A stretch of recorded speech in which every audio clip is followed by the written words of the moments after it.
No, maybe. Just kidding. We're not going live. Ooh, and we're gone.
I have to be honest. That is not the intro that I meant to hit. There was supposed to be a different one, but since it starts going, you couldn't stop because right now, that one does not match my energy. That was a little too upbeat for me. I was like, dang. That was a good intro, though. Oh yeah, that's end of the weekend, Sunday after doing chores and all kinds of stuff. That was definitely not the. I mean, maybe I needed to kind of kick me back in gear. Yeah. What was the real one? Do you have like a slow ballad like queued up for us here? It was like I depressing coffee shop? Actually, I think it was supposed to be trap music, is what it was supposed to be. That was just what I needed, so I'm ready to go. After I couldn't hear it, and I didn't want to mess with anything because you told me my mic sounded fine. So I'm like, I'm not touching it. Don't I touch don't need to hear the anything. intro. Just hands off, absolutely everything. Check out. I will be accepting all the apologies for my mic over the last 2 years. So just keep them coming in because I know I sound amazing. And first time ever. We definitely caught some shit from the last episode. People were just like, "What happened to Blake's mic? He sounds like he's underwater." And I was like, at some point, you just throw the towel in. yeah, exactly. Brian's paying off already. Brian Bikey. Yeah, thank you, Brian. All credit goes to you. I did nothing, but we did spend an hour trying to fix this stupid mic. So here we are. I'll take over the next hour, and I'm just going to do a solo run through of That'd this be week in perfect. I'd love to bourbon. go to and, bed. Yeah, sounds Yeah. wonderful. We'll just go on mute and start drinking. And yeah. Cheers. That's what I was gonna say. I was like almost I was crashing hard because my daughter has an amazing idea, by the way. I'll have to tell you all after Eric, because I don't want anybody else here to run with it. But she was just like, she's like, I can't think. I need some more ideas, more ideas. I'm like, I'm all tapped out. I've got no creative juices right now. I've just got to just hit the go button and just start speaking in like 40 minutes. So, but yeah, it was one of those things. And then you've got the hail and the storm and everything like that rolling in right now for us. yeah, It's Yeah, that it's looked loud out crazy. Are there. y'all getting like tornadoes and everything? Yeah, first one went off at I think 6 p.m. So the tornado Wow. warnings went off. yep. Jeez. And things are starting back up again now. We've got there's no tornadoes here, but we've got straight line wind and branches down and that kind of stuff. Yeah. Mm. Hail. I just had hail here. They keep, That's they why- were warning of it. I haven't seen it yet. Yeah, we had some little pellets over this way, but that's why Fred's not joining us. He said he's got a leak in his Yeah. roof that he's dealing with. Oof, that's rough. Ugh, that sucks. Yeah, I know. Water in the house. Been there. It's no fun. It never is. It never is. But all right. Well, any other updates before we want to kick things off, or y'all ready to get the roundtable going? Let's do this. Let's do it. Let's roll. All right. Here we go. Y'all know the rules. Here we go. Hey, everybody. It is Bourbon Community Roundtable number 82. And I'm excited for this one. We've got two really good topics to go over. But as we were kind of saying before we got recording here, we're a little sluggish, trying to get back in the groove of things. It's a Sunday evening that we're trying to get this done. And I don't know. It's one of those things that Ryan's been kind of pushing that agenda on me a little bit to say, like, hey, weekends are the family. Like, let's not do the work. And here we are, always working, even on weekends. Yeah, it never stops. Just do as I say, not as I do. Type of thing. Yeah. I'm good at giving advice, bad at implementing advice. But yeah, it's been a long weekend. Had the Meat Church Madness was this week. He was in town and showing him Kentucky and all this, and it was like I'm so glad y'all are leaving. I can't spend another day with y'all. No, it was a lot of fun and got to show off the best of what Kentucky has to offer. So they loved it.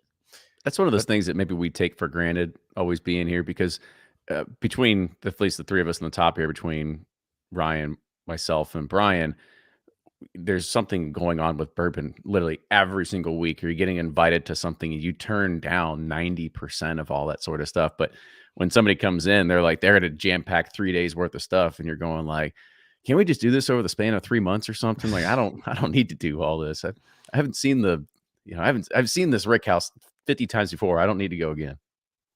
Yeah, their agenda was impressive. It was like Michter's, Buffalo Trace one day, then the next day was like Willet, and then Heaven Hill, and Makers, and I mean they hit them all in like 3 days, and I was like, I don't know how. It was impressive. So not to mention a little stop at Pursuit Spirits as well. And Pursuit Spirits, yes, that was the most important. They got to see all three phases. They got to see the big corporations, they got to see the mid brands, and they got to see the broke ass startups. So yes, exactly. But Pursuit Spirits was the only one that sent them with a homemade pitcher of old fashions that they could take on the bus with them. You don't get that from every other brand. There you go. See, come check us out. We'll send you on your way with some goodies. That's right. All right, so let's go ahead and go around the horn here real quick. So, Brian, since you're up here to the top right, I'll let you kind of kick it off. Yeah, thanks for having me back, guys. I'm listening to the thunder in the background. That's right now. It's kind of the phase of the rain that's kind of soothing, so I like that part. Hopefully, it doesn't turn. But I'm Brian with Sipping Corn, Bourbon Justice, all those socials, all that stuff. Thanks for having me, guys. Excited for this one. As always, glad you're here. And I think before we get started, I'm gonna run a question back to you as well. But Jordan, I'll let you go ahead and introduce yourself.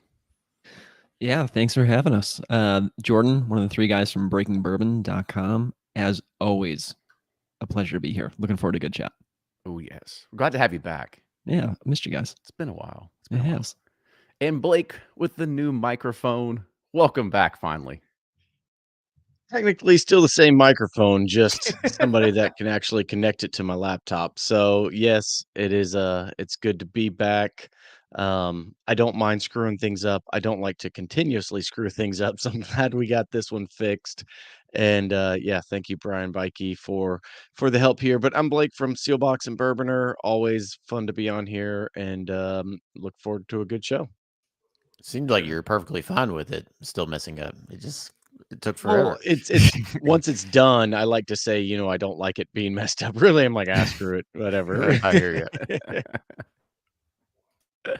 All right. So, Brian, I had one question to kind of throw at you because I originally had this as a topic for the roundtable, but I figured it's really not much of a discussion. But since you are the resident lawyer, I kind of want you to just kind of give a quick update on really what it means for the lawsuits recently from Jack Daniels. I know that they had one against their the dog toy that went Right. to the U.S. Yep. Supreme Court, and then they also lost one that was a battle against a name that they were trying to go against. I think that was over in the UK or something like that. I think there was it was like Jack and something, but they were trying to sue against the name that was on a particular type of whiskey.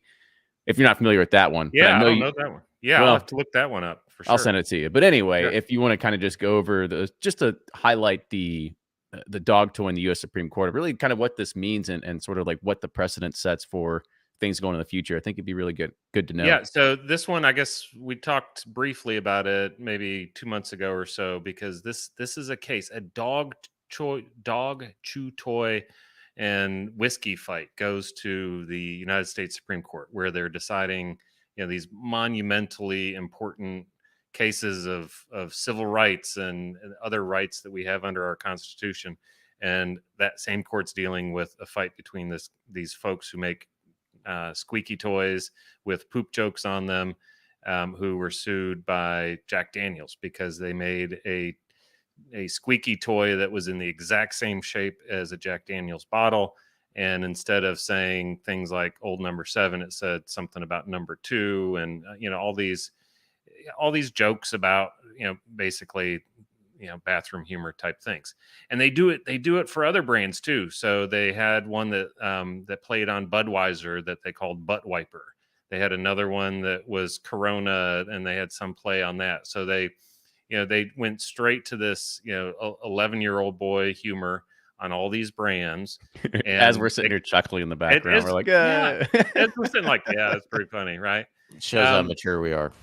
So, but yeah, not denying that it's not funny, but although one of the Supreme Court justices in the oral argument, and she's the one who ended up writing the opinion on it, she point blank looked at the attorneys for the chew toy folks and said, "What's the humor here? I don't find it funny." And it's like, okay, maybe we know where she might be headed. But so they have these dog chew toys, and they have writing that looks exactly like all these brands. And Jack Daniels sues them because they allege that there was going to be confusion from whether or not Jack Daniels either is behind it or endorsed it or has some kind of connection with it. And the dog chew people basically said, this is just a First Amendment right to make fun of other companies. We have this right of parody. Weird Al Yankovic, makes fun of things and he gets to do it. Well, the thing is, he tends to get permission first. And there's a lot of other parody. Comics make fun of things, and they're not infringing on trademark rights, and they're making money from doing their stand-up tours and all those sorts of things. So it's really came down to this fight between trademark protection and protecting the consumer from confusion as to source or endorsement or those sorts of things, and First Amendment right. Generally the First Amendment says you can say practically anything. There's some things you can't. The famous example is you can't yell fire in a crowded theater. You can't do something that's going to cause damage, or that kind of panic like that. And that's what they were resting their case on. And the Supreme Court, after a bunch of briefs were filed, they had an oral argument, and they just decided about 2 weeks ago that there could be a case here. So they didn't affirmatively rule that there's infringement here. They didn't say you can't make these toys anymore, but they're allowing the case to go forward and allowing Jack Daniels to prove that there's confusion or potential confusion about the source or endorsement of these toys. So it's a monumental decision. It's a game-changing decision, but it's not a final ruling. There's not been a ruling that people are confused or consumers could be confused about this. So there's still more to be watched here.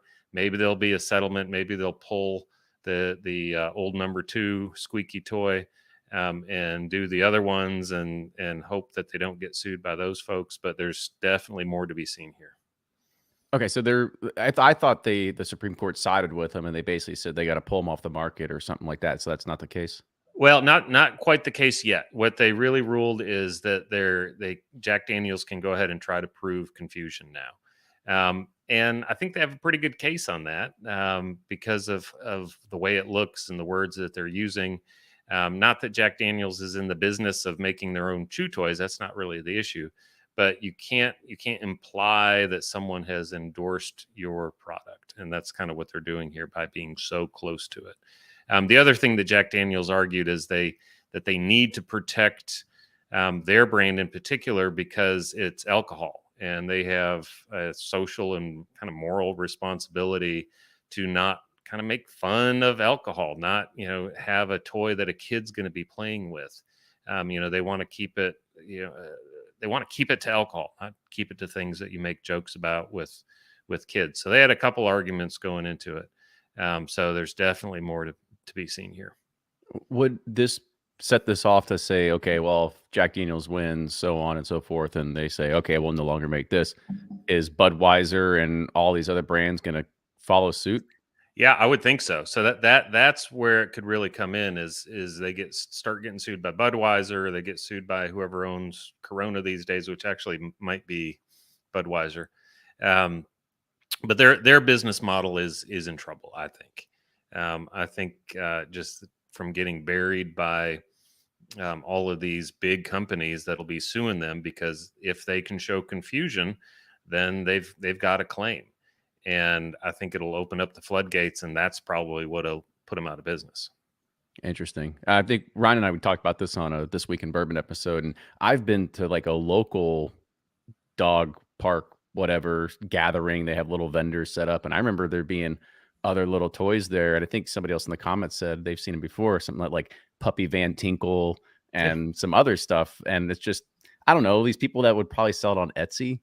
So I don't know if this says something that say like, oh, you should probably not do that anymore.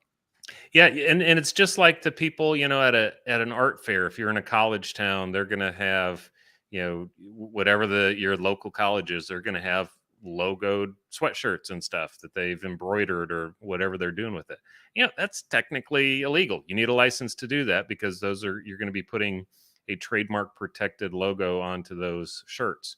So that part of it's not necessarily new. There's definitely people making their own toys. I've seen the Maker's Mark chew toys. There's all sorts of things that people are doing on the side as their little side hustles, and they're going to need licenses for that kind of stuff.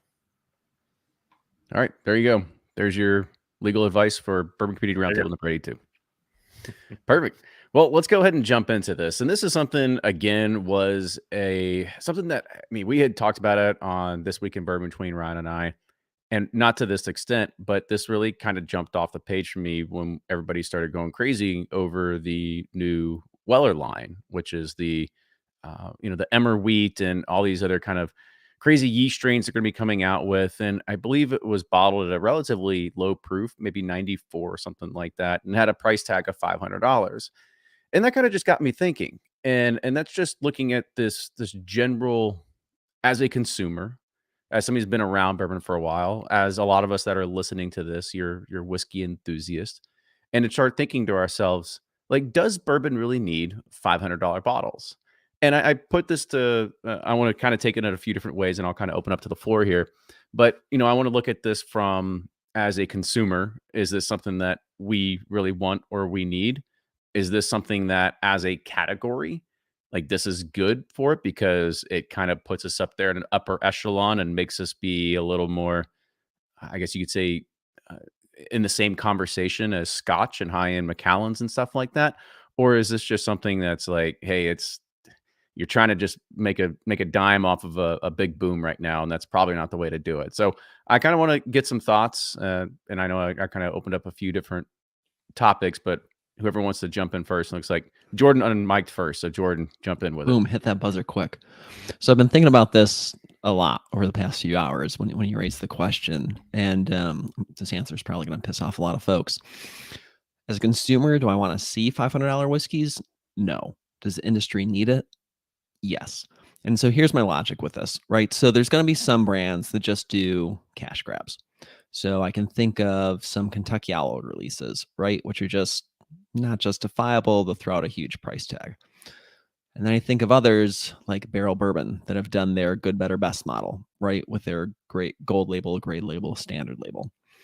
And it does two things for the industry. One, the amount of readers and people that reach out to us that say, hi, I like to spend X amount of money on my boss or my best friend or some wedding gift, and it needs to be like $400 or $500. And the moment I tell them, hey, there's nothing really out there right now for you to buy, next question, what can I get? Like, what scotch would you recommend? Well, all right, that's kind of silly. Like you started off wanting bourbon. Like, why would you switch categories? So there is just a need. The second thing is it helps drive. I realize some innovation is going to be gimmicky, but knowing that you can charge a higher price tag and knowing that there's a defined category for more expensive whiskey, it does open up the ability for distillers to really be innovative and take big risks if they know that they could actually end up being able to charge that, right? It's really hard to do a super innovative thing knowing that you have to price your bottle at like $80. There's only so much you can do, right? The cost is a huge factor in here. As a consumer going to the store, I love the fact that you can go pick up a bottle of $20 bourbon, $30 bourbon, $40 bourbon, and still be pretty pleased, right? I think there's no doubt there's always going to be bourbons like that out there. However, the fact of the matter is, not all bourbon is for everyone. So those $500 bottles might not be for you, but that doesn't mean you still can't get really good bourbon. But there is a defined category for others out there who do want to spend that amount of money. And it'd be silly for an industry not to take advantage of that and not to also use that to fuel innovation and go after larger experiments, larger projects. They can recoup some of the costs and really try out different things that they might not have been able to do years ago because they knew the ceiling was really like $80, right? It's just the state of the business. So I feel both ways being a consumer myself, but also really thinking about it just from an industry standpoint. It's not necessarily a bad thing. Yeah, Yeah. I was gonna say, or sorry, go ahead, Ryan. okay, no, I mean exactly what Jordan says. A consumer and what I grew up on. Do I think Kentucky bourbon is that what I wanted to represent? But I think for it to keep growing and keep pushing, you're going to have this luxury exclusivity. There's just so much money, that's being spent like at Napa or, even these, high-end auctions at Sotheby's, they're led by Macallan's and, these crazy rare bottles. It's like hell, Macallan partners with every damn brand out there and charges, a new car comes out and they're like, oh, new Macallan limited edition, $20,000 bottle. But I think, like you said, there's that opportunity to grab that attention of someone that's in that luxury market where there's just not that available right now to them. There's a few, but not, I mean, most of them that are like that premium are in that $200 to $300 range. And I've had the same discussion with friends. They're like, I need to spend $500 to $1,000 a bottle, and you can't send them, to a secondary because they want to expense it or this or that. And it's like, okay, so yes, it's necessary do I think a $500 bourbon is going to be better than a $100 to $200 bottle? Probably not, or even a 75. But perception is reality in a lot of people's minds, and I think we are missing that. Scotch kind of has that has that advantage over bourbon. Is bourbon still kind of like the more common consumer, everyday working man's drink, whereas let's elevate it and get some good offerings out there. And while the Daniel Weller release annoys me because it's like another Beanie Baby, that people won't get, but I think it's necessary and people will think it's cool. Now, I also want to preface this because there are, I'm going to agree that there are some bottles that are probably worth 500. I mean, of course, Michter's 20 comes to mind, which is well over 500. You've got some other, you've got your Willet family estates that might be 17 years and older that are to go for way more than that. I think the one that this kind of caught my attention is because somebody said, okay, so this is basically an 11-year Weller at 93 proof, and that's the justification. So I think that was because it was made in the small little Colonel E.H. Taylor mash tub or whatever it is. And I think that's probably where it came out to say, like when you think of this, you think of some other smaller releases by other smaller brands that maybe don't necessarily have large double-digit numbers on them or something like that, and they're charging an arm and a leg. And maybe it's because they put them in a nice decanter, or maybe it's just because, hey, we have to have some sort of luxury offering. I think that's probably what I'm getting at. So I make sure that we're not jumping this or lumping this in the same bucket as something that is like a Michter's 20 type of realm. Yeah, I think that's the tough part is I can agree with what everybody said already, where it's like, hey, I think to elevate the category and be on par with Scotch and fine wines, like you do need those higher end releases and truly what justifies them. A lot of times with Scotch, it's the age. I think that's much tougher with bourbon. Um, but if we're if we're looking at the Daniel Weller, it's like, okay, we have I think it's like 4 proof points over Weller 12, but with a little fancier bottle and a little better backstory, even though, Buffalo Trace was the one coming out and saying like, "Oh, Pappy should never be above $100." Well, then once they got all the hype, they just started releasing all these super premium, double eagles and all the different what it was not 1904. What's the ones I'm thinking of? With the decanter set and everything. So it is funny that it's like it's not even a special bottle at all. Like I don't quite understand the hype behind that one, but I think there are bottles that do kind of lend to whether it's from a distillery that's out of production, a 20-year-old bottle, something special. Even like the old fits that Heaven Hill released. I think those are some incredible bottles. So um, I think that kind of pushes the entire industry higher. We've all fielded the questions we talked about of, hey, I want to spend X on this person. What should I buy?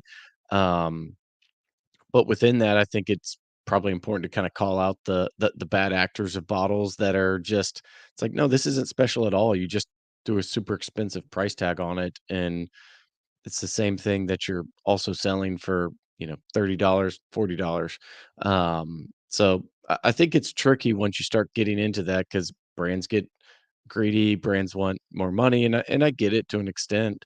But I think once that $500 becomes more normal, people are like, well, let's just throw it in whatever fancy bottle and slap a super expensive price tag on it and call it a day. So I think that's why we don't need more of that. We just need more unique, cool releases. I think, Blake, you got to remember compasses aren't cheap to build into corks. So, I mean, that's like $450 of the cost right there. That Like the old alone should peerless be, closure. Yeah. yeah. Yeah, I don't know that I have anything new to add to that. I mean, there used to be a time when I wasn't going to spend $50 on a bottle of bourbon, then I upped it up to 100, and it keeps happening. But I Look at you, it's like I'll put the credit card down. Whatever. yeah, just put it. Yeah, we'll just get it. But if you can get some innovation, I mean, people like us, people who are watching, people who are listening, we're going to want something special. We're going to want something unique. We're not going to want the same thing that they're putting into other things. It's just in a fancy bottle or fancy closure. So we're looking at it that way, but there's this whole rest of the market that's not going to know any better. And I don't know that the brands can help themselves because I think they do. I agree with you all. They kind of need it if you're going to compete with Scotch. We'll continue to bitch about it. We'll be there. We'll be the voice of reason. But it's happening. I mean, it'll be $500 bottles, $1,000 bottle retail. I mean, it's here practically. Yeah, and I think as bad as it sounds, like I'm on the side of the consumer here, but I want to put maybe a little bit of justification on the producer side. And I think we saw this the first time with Whistle Pig when they came out with their Boss Hog releases, and they priced it at secondary a little bit well above secondary. So by doing that, well, you remove one element of the market of where people are just going to buy it just to resell it, right? So checkbox there. And everything that's happening, it's like it goes, more money goes back to the hands of the distiller, the distributor, the retailer. So it all kind of comes full circle from that point. The other thing is that when this happens, like, okay, that glass case starts filling up. And that glass case is something where exactly what people have been saying here all along is, well, where do I get that 300, that 500, that $1,000 bottle? It's like, well, you just go to the glass case and you just see what's there. And that doesn't mean that you're going to buy that and the value is intrinsically going to double as soon as you walk out of the store, right? The value is the value. That's what it is. Like you just get what you get. And that kind of goes back into a discussion. I think that Ryan had a point that he brought up, had been a roundtable a long time ago, saying that as the production of bourbon starts catching up, it'll be kind of like fine wines. You know, you go to your local wine store around here and you say, I need a really nice bottle of wine. Well, they have that. They have it available. It's always available. And maybe this is what it's going to get towards, is saying like, oh, I need a $500 bottle. Oh, I've got this Daniel Emmer Weller over here. You should probably buy that. What? Tell me more. Well, here's the story. Can I tape it and flip it? No, you can't flip it. It's actually going to lose money after you walk out of here. It's one of those things that as a producer, maybe it starts, taking away that angle from it. And we start getting to more of what I think probably what bourbon should have been all along, is that it's not just a race to chase to go and bunker stuff. And hopefully it attains value. And then all of a sudden you've got a college graduate's worth of bourbon sitting in your basement. And by the way, I can raise my hand. I'm guilty of that. But that's potentially where it is. It's not becoming a Beanie Baby or a baseball collector thing. Instead, it's just getting back to buying and finding either unique or different whiskeys. Yeah, I think we're, Scotch and even fine wines, like you said, that you can go to a store and, I mean, there's just always something from Scotch or a high-end rum or something, and like Nickel and Nickel or Camus, I can always go find that every time if I want to have a special moment. It's not a big deal. Bourbon doesn't have that luxury right now. It's like the rare bottles are very limited. No one has access to them. And so pricing them that way, I think it makes sense for the companies and the brands, but also the consumer too, because it makes it an easier transaction than all the shenanigans that's going on behind scenes to get to those rare bottles. So I don't know. Obviously I want these great whiskeys to be affordable and obtainable, but they're not obtainable because they're affordable. So it's like, if they're priced right, then maybe they'll be more obtainable, for the people that want to buy those and enjoy them, so maybe that's just what it takes. Yeah, and I like Eric's comment here. He says that if I ran a distillery, there would be a $500, $1,000, and a $5,000 bourbon in every gift shop. I mean, he also made a really good point earlier that some people spend $20,000 to come and do a tour and do all this stuff on the bourbon trail, and they're buying $40 bottles. So there's something to be said there too.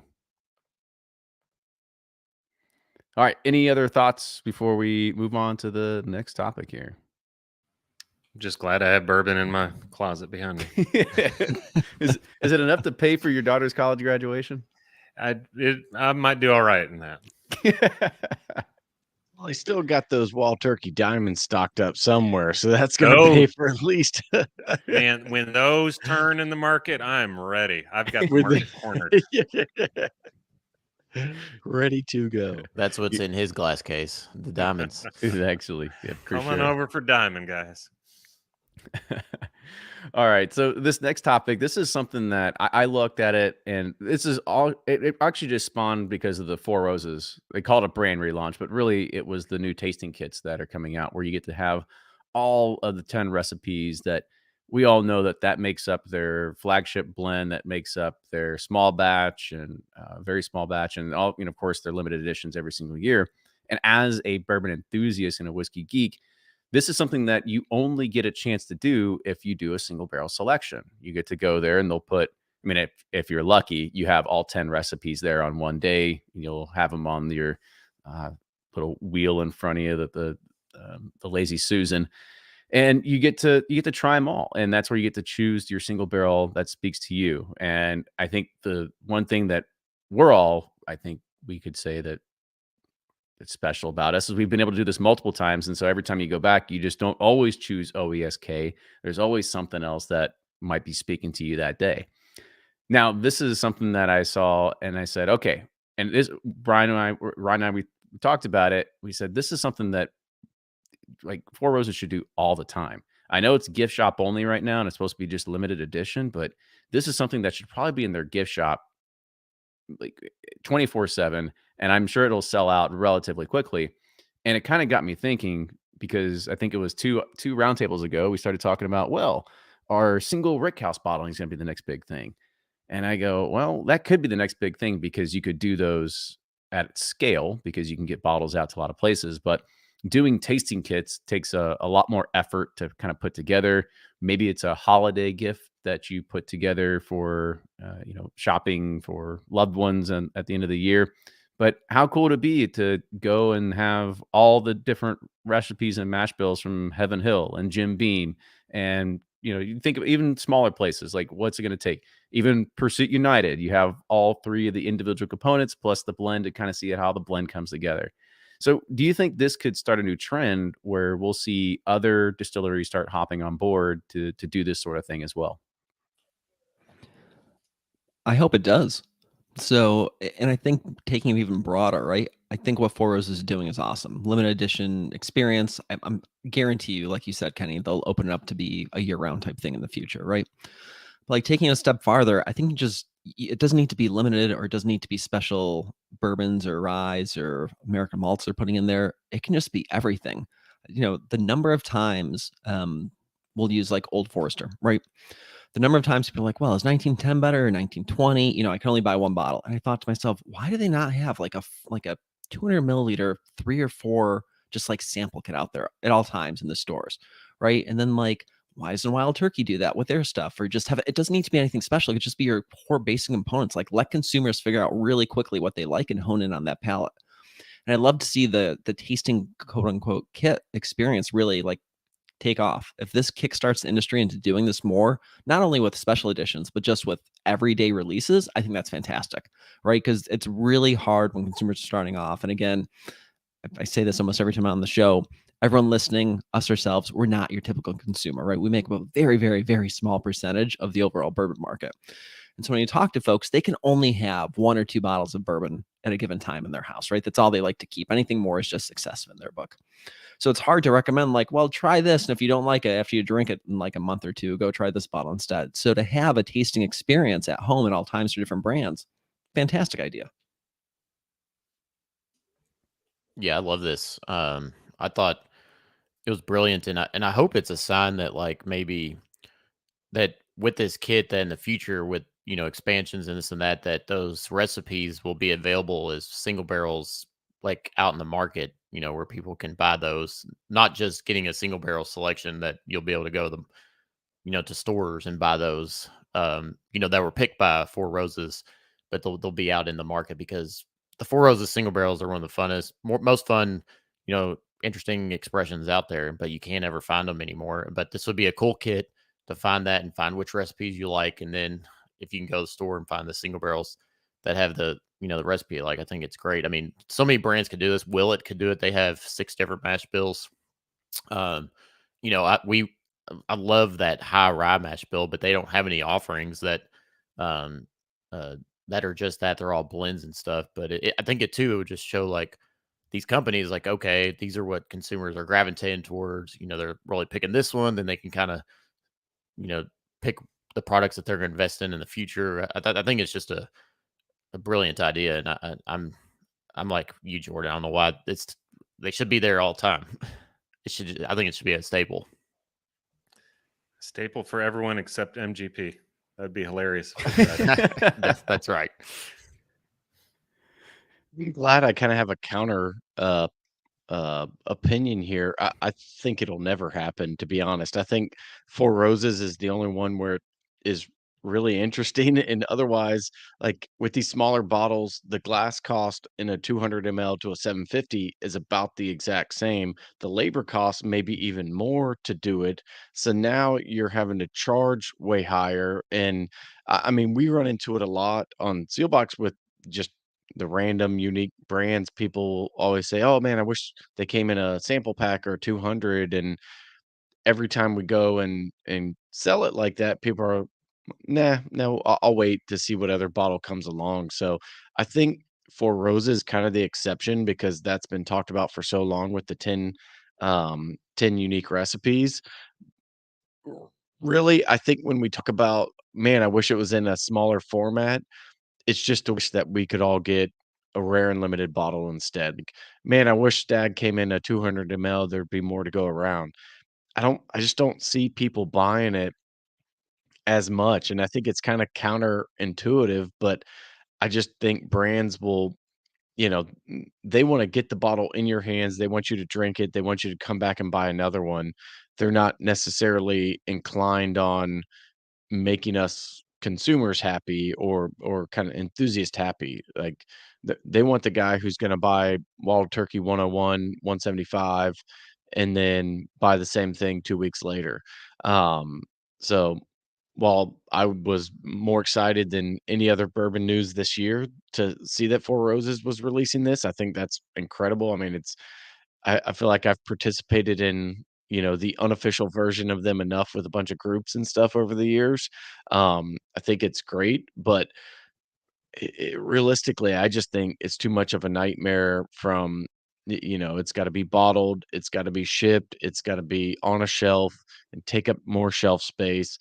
And they could just throw a 750 out there and it'd probably sell. So, um, gift shop only, I think that should be the way to go. But in general, I just don't see the small format catching much of a tailwind. So I don't know anything about Scotch, but when I went to Scotland a while ago, that's what I came back with was like from each distillery I went to, I got the little sample set and they were small. They're practically worthless, but it's kind of something to bring home. So maybe this is again, not targeted to us, but targeted to the rest of the bourbon community. And I agree with you on the gift shop thing. It's something to get there. Four Roses obviously makes the most sense, but Heaven Hill tries it. I think others could try it just to give some little nice box set for people to go home with. It's all. I mean, it's great marketing, I think. Well, I have to go dig it out. Remember, Heaven Hill did something like this. Yeah, I they think tried it. Didn't work Yeah. so well. didn't work out. It was They started just giving them away to us because they came in. Well, they're test kind of tubes. they were like the test Yeah. tube shots, 100 ml Right. test tubes, and of each recipe and whatever, and it just didn't. And it was a gift shop and Yeah, didn't it was do like well. it was like Elijah Craig, Larceny. I remember seeing Bernheim, yep. them, Yeah. and yeah, and that's kind of exactly what we're But I talking think if about. you And did, nobody bought yeah, them. but if you did, I think it'd be different if you did like Elijah Craig 18, Henry McKenna, uh, William I don't Heaven think that. Hill, and I think what you're But thinking of that's is bottles that very are going to sell no matter what. exactly, and I think you're also thinking of that's limited edition stuff like this. Like this is like really essence to like a whiskey geek. So instead of actually putting a brand name on there, don't even do that. Just put the mash bill and just put that next to it in some unmarked thing. You're not going to say like, oh, this is Elijah Craig. No, this is our 70 blah blah blah blah. That's would what we also- would get. Yeah, that's a good But, idea. I mean, The Heaven Hill Blake, test tube thing though was. Go ahead, Ryan. well, no, I think you were saying like it's a pain, but I know for a fact like airplane bottles and stuff for like some of the highest margin products for these companies, doing like miniatures and stuff. So maybe the way they price it, the way the Four Roses priced, I mean, there's probably 50 cents of whiskey in there, and they're in each, in a 50 ml. So that's probably, you got $3-4 in product cost, glass. I mean, you're probably like $15-20 maybe for everything, and they're selling it for what? How much? 130. Yeah. So I mean, that's like, but Four Roses is a unique situation that this could play in. But I don't know. I think because I hate too. I have so many damn bottles, but I want to try stuff. And like, even if I like it, I don't necessarily want a whole bottle of it. So it'd just be cool to have like a, 200 ml or something that I just have. And it's like, all right, I'm done with it. I don't have to have a whole bottle sitting here that I'm going to wait for somebody to come drink it with me because I won't drink it by myself, but I'm still waiting. So I think it's also right. So Four Roses package looks great, at least from the outside. Not having one in hand yet. Heaven Hill with their test tubes. How many whiskeys do you buy in test tubes? Like that's just not appealing whatsoever. Like I Right. mean, bottom line, like the packaging kind of killed it. Like I remember walking by that a million times, going, I don't want to pour out of a test tube. Like this just looks idiotic. Give me a mini bottle. Give me a regular standard plastic or glass size bottle, not a test tube, right? And then like you have people over to try stuff. Hey, you're pour it out of this test tube. So it is a good lesson. Like it works, but you just can't throw it in wherever. Like you kind of also have to put thought behind like how you're presenting it. I will say those were great for golfing because like you could fill those up and it fits like, it doesn't take up like a whole bottle does. I mean, it was perfect for that. But yes, I agree because you're not going to stack a test tube on your bar. It's like, they rolled around. It was like quite awkward. Like, You don't throw in your bag like all the random samples at 100 ml or 200 ml into your golf bag. That's the perfect flask type for the golf course. that's right. I also want to give a shout out because there are people in the chat that, and especially DJ from Rare Bird as well as Enders OSC said, remember Jefferson's also had something like this. They had their wood series, and then Beam used to have all their small batch collection of minis as well. And Makers even had a set of either 200 or 375 mLs, but they had their also, I think it might have been like their regular cash strength and then Makers 46 or something like that. I think it was something in that regard. But also I want to bring up two other things because Blake, you had a great way to kind of come against this because I think that's one thing as an enthusiast, we look at this and go, absolutely, this is the no-brainer. Why wouldn't you do this? And you brought up some of the logistics behind it. And that's what DJ from Rare Bird, he also said, where's the Pursuit United tasting kit? And I said, let's talk about it because always love whiskey, who's maybe I shouldn't say his affiliation, but always talked about their basically having those kits that are great for virtuals or for introducing someone to the brand. He said, but it's a production team's headache. And that's really where it comes into the operation side of things. As Blake said, it's like, and here's the thing. It's like you want to go and you want to order, if you want to get just off the shelf glass and just get small little things. Yeah, sure. You can do that. If you want to get a small little mini or 100 ml that's very unique or a small replica version of your existing bottle, you got to order a container of that. Right. So I don't even want to, a container of regular 750s is like 20,000 bottles. So you take that and you times it by 7. So, I mean, just imagine how many bottles you need to be able to purchase just to start doing these tasting kits at 100 ml or whatever it's going to be. So from a production standpoint, that's a lot more glass that has to be ordered. That's whole new labels. I mean, literally everything from packaging start to finish has to be redone for this whole thing. And then when you get it on the shelf, even if gift shop only, we'll say gift shop is great. That's easy to do because you own the shelf.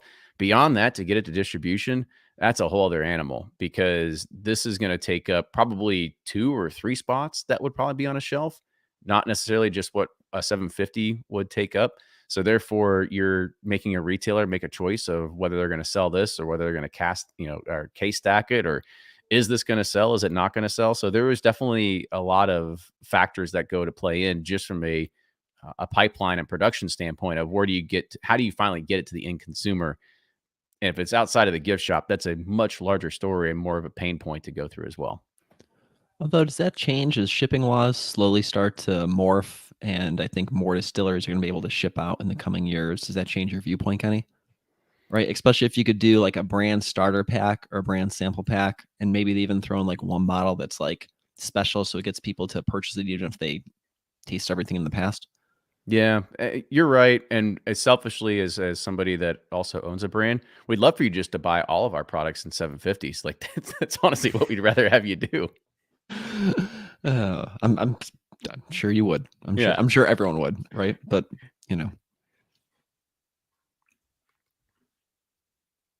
we also have any other final comments or things you want to bring I up? loved Matt Cusick said he wanted to try the bullet sampler pack. next to the to the four roses. Next to the Four Roses. Just side by side. Yeah, that was pretty comical. I remember doing Pretty different. I've tasted them side by side. They're pretty different in style. All right. Well, that is going to do it for this particular roundtable. I think we had a lot of good conversations, some good topics to be able to bring up, be able to talk about the cultural aspect of knowing, does this hobby do everything we need? Do we need higher expensive bourbons priced at crazy dollars? And needless to say, yes, we do. We got to be able to compete with the big boys, and we've got to give people that are coming in that want to spend that kind of money. Well, let's give them the ability to do that as well.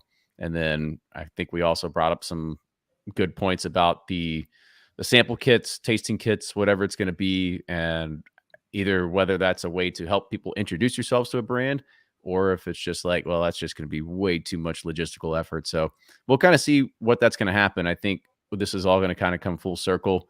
As we had mentioned on the chat, there's been a lot of companies that have tried this and failed. Looks like Four Roses is probably going to be okay with this one, but we'll see if anybody tries to sit there and bring up that old flame in their marketing meetings and see if they're like, y'all ready to tackle this one again? Yeah, people are different now, right? Let's give it another chance. I think it's a home run. Christmas gifts, sample packs. I mean, they, especially with high-end offerings, I mean, I think those would roll. People would like those. You know, you give me a Heaven Hill with People would go crazy for it. Oh, yeah. I know. I mean, 100%. People would go crazy. you do a for the Heaven high Hill, end. I don't disagree with that. like a Parker's, a Heaven McKenna, 5 sample pack Christmas time. I mean, those things would fly. Same thing with turkey. You did like you do a Russell's 10 with a Russell's 13 and the master, these warehouse locations and a sample pack for Christmas. I mean, charge $200. People would, I mean, it'd be such a profit margin maker for these companies. I don't know. I think it's a good idea. Don't forget to throw in a little bit of wild turkey honey in there while you're doing it too. A few RTDs, yeah. Yeah, and then you can do the Amberana sampler pack with There you honey, go. and the flavored whiskey pack with Amberana, honey. I did like your And- post on that, Ryan. Oh yeah, Yeah, thank you. these are our Amberanas. Yeah. That was Brian Bikey's idea. I just implemented it. There It we was go. funny. Flawlessly. He may have stolen that from somewhere. I feel like I definitely. We have to just combine all of our marketing resources into one. That's what it comes down to. Yep, exactly. That's All what right. broke startups do. We compile our resources together. For sure. All right, let's go ahead and let's close it out. So, Brian, I'll start with you. All right. Thanks again, guys. This is a fun one. Brian was sipping corn, bourbon justice. I enjoyed it. I was as personal note, got burnt at the Reds game, played Atlanta today. So I was ready for a bourbon when I got back home and sat down. So thank you guys for that. We're here for you. Thank you. My support. You're all my support group. Absolutely. Jordan. Hey, thanks for having me again, guys. Jordan from breakingbourbon.com. Once again, always great conversations. All right. And Blake coming out with the new Seal Box test tube releases. Yeah, I mean, I feel like I should reintroduce myself because nobody probably knows what my voice actually sounds like to be this clear. So it is actually me. It's Blake from Steelbox and Bourboner. So always fun to be here, talk about these different topics and bourbon. So thanks for having For me. sure. Make sure you go shop at Seal Box for all of your whiskey needs. But with that, cheers, everybody. We'll see you next time. Toodles. Cheers. Cheers. All right. That'll be it. Brian, you almost got a crazy one today at that game. Oh my gosh. I mean, It was, people were leaving in It the was starting to 7th. look- I mean, it was a crazy Yeah. one, but it was starting to look like it was going to be a. Well, people were leaving in the 7th, and it's like then then they get one run down, and it goes to the bottom of the 9th. So it was a fun game to be at. Just Yeah. the sun was just oppressive. I mean, it was just Yeah, it beat got hot down from the today. sun. Yeah. Yeah. But it's fun game to be at. I usually only go once a year, and I've had some good luck at being at good ones. The one I went to last year was a extra innings walk off bulk, which was just crazy. I mean, just suddenly it's over. Fireworks are going off. It was just so I've been to some nutty ones, went to the first interleague play against Cleveland back in the old stadium, and everybody's fighting because there was a rain delay. So those can be some good games. Just gotta let me know next time you go. I'm gonna tag along. Although, Yeah, absolutely. yeah, I like the Reds games. I almost went the let's see, Monday they were playing and we were up in Covington, but Brian had to go record for some other guys or something. I don't know what he was doing from 9 to whatever. And I'm like, well, I'm not going to a baseball game by myself. So Yeah, don't do He's that. double dipping. He's moonlighting. although, not a huge baseball fan, but Florida put one on LSU today, so that was fun to see. Oh boy, was that that was a. Did you guys see the score on that? That was a For anyone else? that It's was like a what, that was a 25 to stomping, 4? 24 to 4. Yeah. Baseball game? Uh-huh. But it was Jeez. like 3-1, 3-2, and Florida ties it up 3-3. Guy hits a grand slam, and just all Florida after that. But be interesting to see tomorrow. LSU has a pitcher who's like, I think he's like 7'2", 280, pitches at 200 miles an hour, and it just. All right, Nice. here's my idea for the next pursuit topic. We're still live, by the way. you if know, that's Just so okay. you know. Okay, I'm gonna save it. No, it's not that bad. I think we need it would be like, this week in bourbon, whiskey quickie, and then you have Pursuit Unfiltered, and anybody can send in like an anonymous rant on whatever brand or thing in whiskey.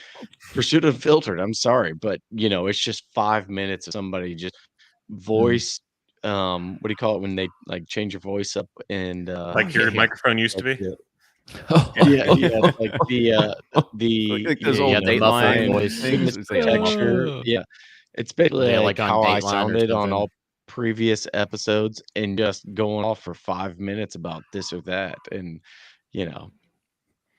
I think Blake Pursuit doesn't want us to have any Unfiltered would be. sponsors. Pursuit cancel. I mean, come on. I sponsor for free, so what else do We'll you do really that when our brand finally makes us money. We'll add that portion. yeah. Yeah, we'll burn all bridges when that day happens. That's right. No, well, why Until not just- then, yeah. We're name excited is about great, $2 though. orders. Pursuit No, that's not allowed. No, it's I mean, not allowed. Pursuit Unfiltered, though. You got the name. That you at least got to use that name for something. Well, why not use the Bourboner landing page? You haven't updated that blog in like 4 years now, so you might as well just go please, ahead and I'm use like it for something. constantly writing on that. Oh yeah. Oh, You're still man. getting poor man Pappy.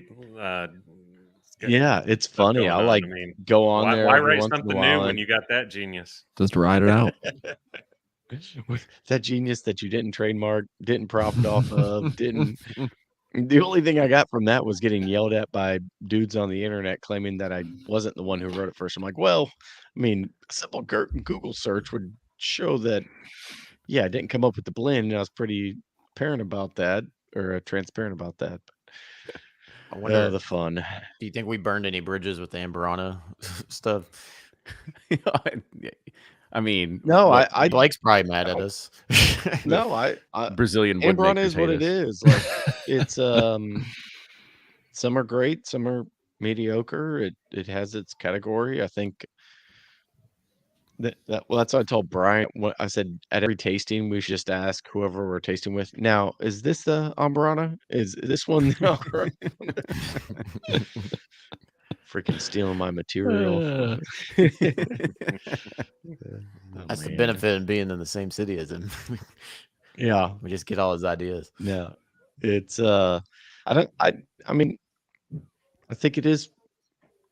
To me, Amberana is like flavored whiskey at times. Like it brings more people into the category, and usually they may come in to try it because of that finish specifically. Kenny's giving me a look like That's he like doesn't the agree saying with that it. like Fireball's a gateway to drinking neat bourbon. I don't disagree with that. Well, not Fireball, but like Ah. Wild Turkey Like Wild Honey. Turkey Honey or thing- Jack Daniel's Honey or something. Yeah, I think Yeah, people okay. come Yeah. in, they try Honey that, start absolutely is. drinking, and then they're like, Yeah. "Oh man, this is super sweet. Okay, I'll try it on ice." And then like, "Okay, what else can I do?" I think there's a large percentage of people that have started like that. So many people started on Dickel Tabasco. It's not even funny. It was literally the gateway to everything. I don't know, Blake. I think it's a little bit of a stretch to think that people are getting their started on Burana. The only people I see drinking on Burana are all the fanboys and chasers out there. I would say they get their start with a brand because of Ambarana. They've heard of it, they've seen others, they're chasing it, and they're like, "Oh wow, Rare Character has an Ambarana. I'll try that. Oh, I really like that. What else do they have?" Same thing with others. Oh, you think More just like- because it's the finish, it's like, oh, I'll try a different finish from a different whiskey company Yes. in hopes that this I one think doesn't taste like Ambarana. I think a lot of people, whenever Starlight was doing them, they couldn't get it, and so they went and tried new brands and distilleries that did have it.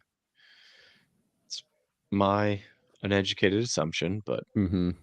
I don't think you're wrong. I mean, because it's one of those flavor profiles. It's like so, like Rio is like, to me it tastes like the Cinnabon coffee creamer, but like to a new person, they're probably like. And I had this discussion with Tim Jones. It was like he's like the whiskey geek now is like so many new drinkers that don't know what the hell they like, but you give them because they just like getting into it, and then you give them something sweet like that. It's like they're like, oh my god, people just like things that taste like other things. He was like, he's like people Aaron love like Goldfarb- popcorn. yeah, Like Aaron people Goldfarb love said he's popcorn like, says people are like birthday cake dying popcorn or whatever. Yeah, people are dying to drink flavored whiskey that is not labeled as flavored whiskey. All right, see you, Kenny. Thanks for coming. I know. When the Kenny's host out. leaves. He's done. We okay. said Ambarana one too many times. And he's out. That's the He's code back. word is you say Ambarano 14 times and he's out. 5 times out. Disappears. My mouse is too sensitive, so I was moving and it hit the back button on the browser. So sorry, guys, I'm back.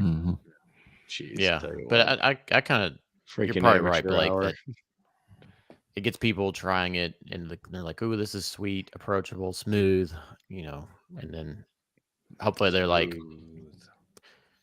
move on from that to the real stuff. So You can say I'm wrong because I feel like in your heart you think I am, but oh no, I don't think you're wrong. I think you're right. The market's proving that people like it. I can't Yeah. get behind it. I think it's like taste flavored, and to me it tastes like there's shit going on behind the scenes that's not just Ambarana, but I'm not saying everyone's doing that, but it's just like okay. But if you had to name one specifically off air, who would you? I'm not doing Pursuit rants just yet. So. Pursuit Unfiltered, first episode. Here we go. You just taste some of this stuff and you're like, this isn't just wood, For I mean, a time or two. I think the weird thing about it is it's like you have all these finished whiskeys, but they're not cheaper than the real thing, right? It's always like a few bucks more, $5 more, $10 more to have all these finished stuff. So it just seems weird. It's like, oh yeah, this will be my gateway, and then I'll go buy the cheaper stuff. Right. That's a good point. Yeah, that is interesting. I mean, but those finishing barrels aren't cheap. I mean, I think the Ambaranas that we bought for the seal box release were like 800-ish a piece. Oh shit! Now, wow. Granted, you can get some use out of them, but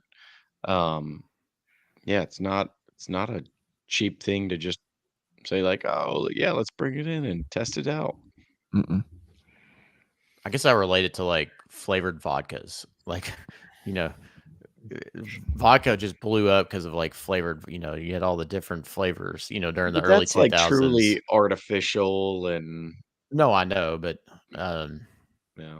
Well, anywho, it's fascinating.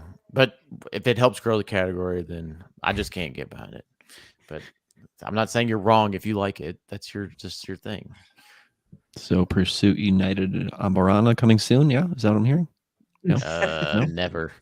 Although I honestly, and I don't know what we have to do to make it happen, but Pursuit 3 200 mLs with all the different components in a sample set. I think I think that's what the people want. I think 200 ml is too much.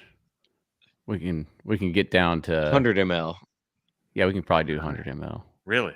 We don't want people to so figure out, because then you give them too much whiskey. They'll figure out our blend. That's the only proprietary thing we have. Yeah. Keep that trade secret. No, but but just it changes every single time. It does kind of change a little bit by little bit, but yeah. All right, guys, Yeah. I got to run. Provided. You know what? All right, I'm gonna go ahead.